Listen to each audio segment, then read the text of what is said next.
혹시 질문 있으신가요? 이 말을 들으면 많은 분들이 고개를 푹 숙입니다. 그나마 제 센터 강의에서는 열정적인 분들이 아주 많이 오시니까 질문을 적극적으로 잘 하시지만 보통 한국인들이라면 질문하는 것을 상당히 꺼립니다.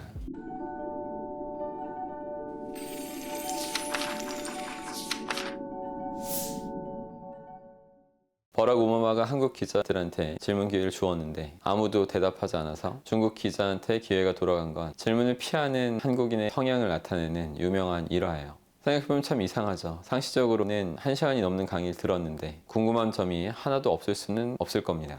근데 한국 기자들은 내가 이런 질문하면 사람들이 멍청하게 보진 않을까? 이런 생각이 무의식에 깔려 있었기 때문에 아무런 질문을 하지 못했던 겁니다. 한국인은 대체적으로 어릴 때부터 정해진 답을 찾는 교육을 받았죠. 학교 선생님을 권위적으로 여기고 가르치는 내용을 달달 외우고 기계처럼 기계적으로 답하는 훈련을 합니다. 그 외에 궁금한 것을 질문하거나 토론하지 않죠. 그래서 독특한 생각을 출력하거나 새로운 지식을 창조하는 데는 상당히 취약한 부분이 많습니다. 만약 성인이 되었는데도 자신만의 생각을 꺼낼 능력이 없다면 책을 1000권 봐도 성공하기 어려울 겁니다. 세상은 복잡한 문제에 대해 창조적인 해답과 아이디어를 제시할 수 있는 사람이 필요해요. 정해진 답만 머릿속에 계속 집어넣는 그런 학습법이라면 분명히 한계가 있습니다. 그래서 제가 사람들을 만날 때마다 제일 강조하는 게 타인 최면이에요. 내가 상상하는 것을 타인이 상상하게 만들고 지식을 설명해서 문제를 해결하는 것이 타인 최면인 겁니다. 전 최면이라는 단어를 갖고 온 세상을 다 해석하는 것을 선호하고 있지만 여러분한테 친숙한 단어로 바꿔보겠습니다. 바로 인풋과 아웃풋이에요. 인풋은 읽기와 듣기를 의미하고 아웃풋은 말하기, 쓰기, 또 행동 이런 것을 뜻합니다. 여기서 아웃풋이 타인 최면에 해당하는 거라고 이해하시면 돼요. 사람은 독서로 인풋을 하면 지식을 얻죠. 하지만 아웃풋을 하지 않으면 지식이 빠르게 휘발되고 아는 것 같은 지식만 너저분하게 쌓이게 됩니다. 입 밖으로 꺼낼 수 없으면 지식이 아닙니다. 남에게 제대로 설명할 수 있게 되어야지만 지식인 거죠. 단순히 지식만 산처럼 쌓는다고 큰 의미는 없을 거예요. 게다가 인풋만 하면 오히려 지식을 축적하는 효율도 떨어지게 됩니다. 한 정신과 의사는 30년 넘게 매달 20권의 책을 독파했는데 아무리 지식을 쌓아도 크게 성장하지 않는다는 사실을 느꼈다라고 했어요. 1년에 240권씩 독서하면 30년 동안 7200권을 읽은 셈입니다. 이런 가공할 노력을 꾸준하게 쏟아붓고도 인생이 완전히 바뀌지 않았다고 느낄 때 얼마나 허탈할까요?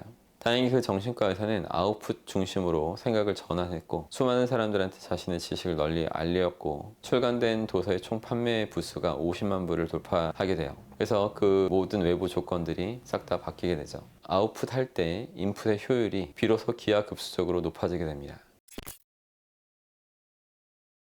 미국 국립훈련연구소에서 사람들이 다양한 학습법으로 정보를 입력했을 때 얼마나 정보를 기억했는지에 대한 연구를 진행했어요. 그 결과 듣기와 읽기만 했을 때는 각각 5%와 10%만 기억에 남았고 타인에게 가르쳤을 때는 90%의 정보가 머릿속에 저장됐습니다.